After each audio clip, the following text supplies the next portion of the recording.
disappearing. Hey, I know you're depressed, but let's go have a party, right? Well, hey, you know what would make you feel better? You need a woman. Let's go to the red light district and get you one. And he's like, it's like, hey, I got all this money. This money's going to last a long time. He's probably not even thinking about the next day. When he had spent everything, a great famine arose in that country, and he got hungry. So he got a job feeding pigs. Now, how did Jews feel about feeding pigs? This is like the worst, most disgusting job you could imagine. Okay, like, David Letterman's show, Top 10 Worst Jobs, and like the top 3 you can't even really talk about in polite company, right? He's like worse than that. The young man would have gladly eaten the pods that the pigs ate, but no one gave him anything. But when he came to his senses, he said to himself, how many of my father's hired servants have bread enough to spare, but I'm here starving? He went back to his father. But while he was still far away, his father saw him and had compassion and ran. Now, in this culture, men didn't run. That was like disgraceful. He ran and embraced him and kissed him. The son said, Father, I have sinned against heaven. I have sinned against you. I am no longer worthy to be called your son. But the father said to the servants, go get the best robe, put it on him, put a ring on his hand, shoes on his feet, bring the fatted calf, kill it. Let us eat and have a huge party, for this my son was dead and is alive again. He was lost and he is found. And Jesus sums it up like this. He says, I tell you, there will be more joy in heaven over one sinner who comes back than over 99 people who are already good. The father in the prodigal son story, he was not concerned, like compared to the love for his son, compared to how much he loved his son. He was not concerned with the family's dignity, with the family's reputation, with his net worth. He was concerned about his son. And that was Jesus' picture of God. That was the picture. Now, how do you hang a bunch of rules and a bunch of rejection around that? Lie number 3. You are not smart enough or good enough to think for yourself. We will do your thinking for you. And one of the things that I have discovered as I've grown up and gone out into the world is that most people actually want somebody to do their thinking for them. That's kind of the yin to the yang here. I think a lot of people are very content to just accept the standard answer and not have to think about it anymore. But I want you to think about something. What was the greatest invention in the history of the world? What was it? Anybody? Any opinions? The wheel. That's good. I think printing press. You know what? I say it's a printing press. I think the printing press was the greatest invention in the history of the world. And, frankly, even the internet is just a derivative of the printing press. It's just more hyper-movable type is all that it is. But Gutenberg invented the printing press in 1445. It was the first movable type printing press. And this started a revolution. What did he print? He printed the Gutenberg Bible. Now, at this time, generally only the clergy had a Bible. Right? The priest of the church might have one, but you didn't have one. Now that might not be as bad as it sounds, because people could memorize Scripture, and they did, much more than they do now. And they can, it's like possible. But when people begin to have copies of the Bible in their own hands, something shifted.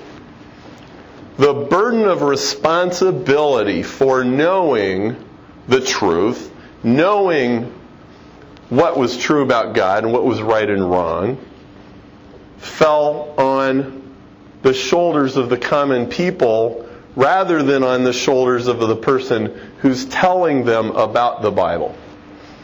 Okay?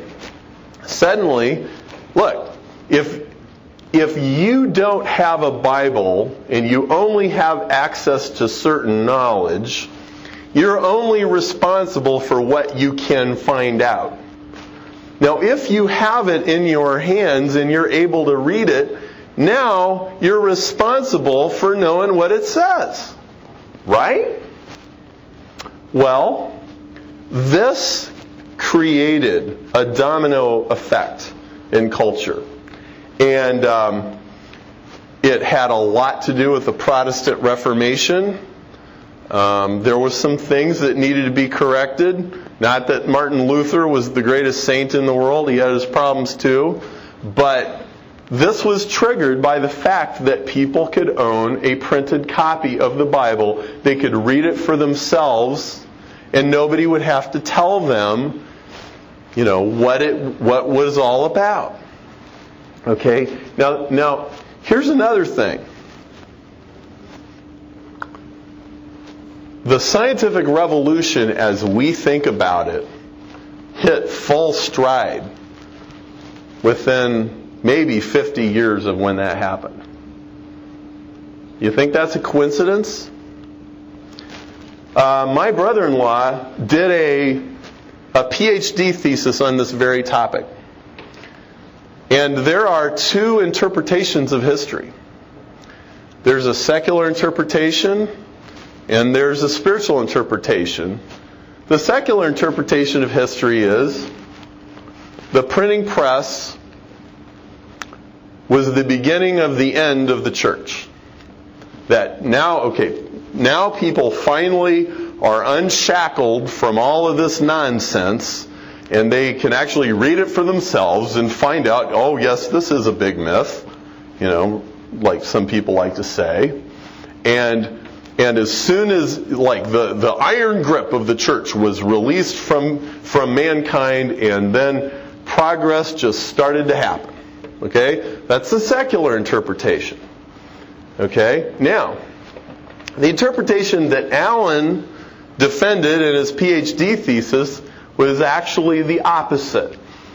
His interpretation was no, the printing press unleashed Christianity. The printing press caused a foment of people thinking and inquiring and discussing and debating and asking questions and rethinking old problems. And this process of thinking and exploring stimulated all kinds of other things to happen too. There's a book by Rodney Stark which explains and defends in great detail that the reason that we have a modern, technical, intellectual culture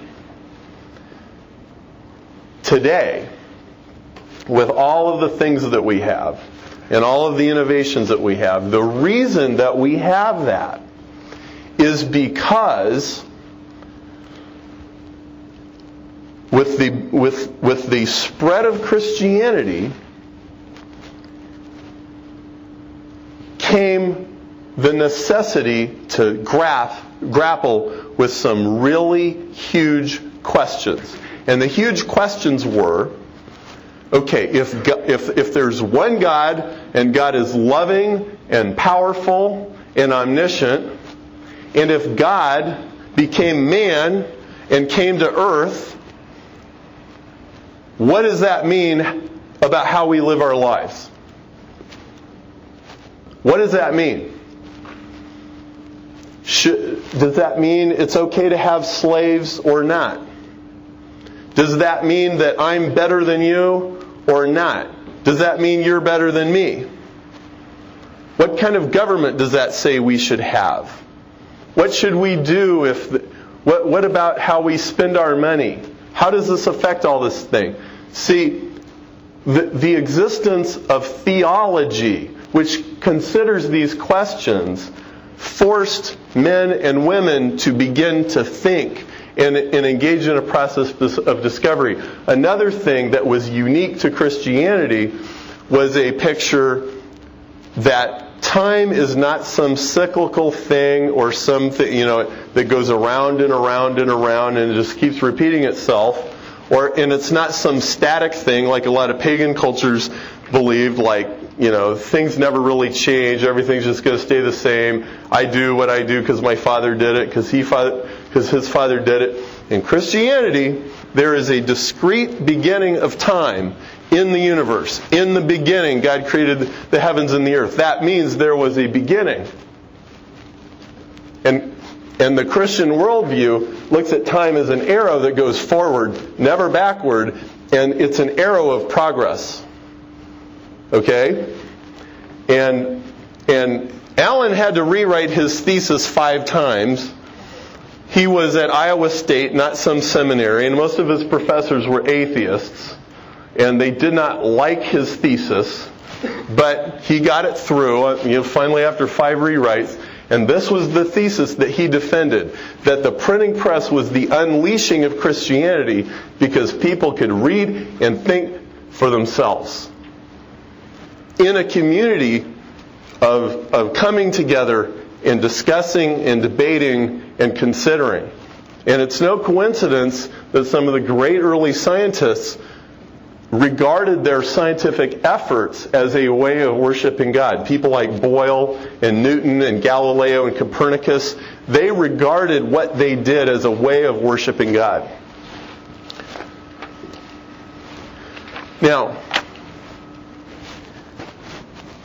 how many people in this room have a Bible? Probably almost everybody. Even irreligious people probably have one somewhere.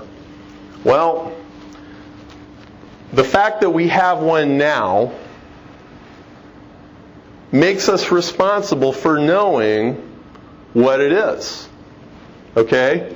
And, there's no reason for anybody to feel as though somebody's going to coerce you into accepting a certain interpretation or buying into a certain idea because you can read it for yourself.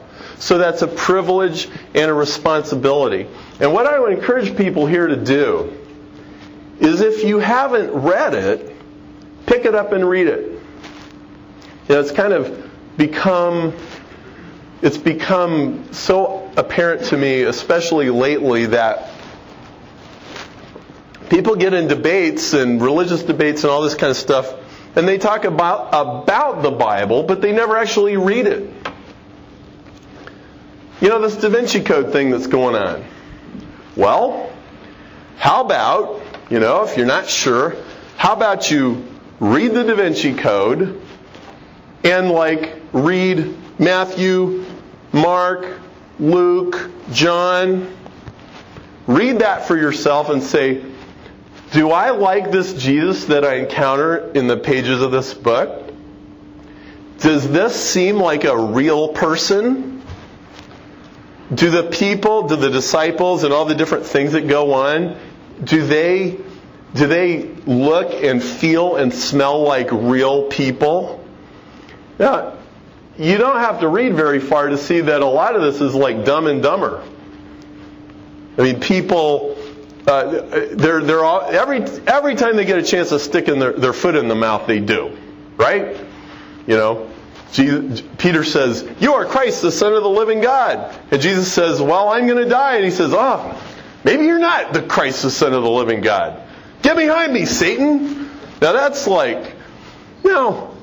if you were Peter, would you want everybody to know about this? Especially if you're making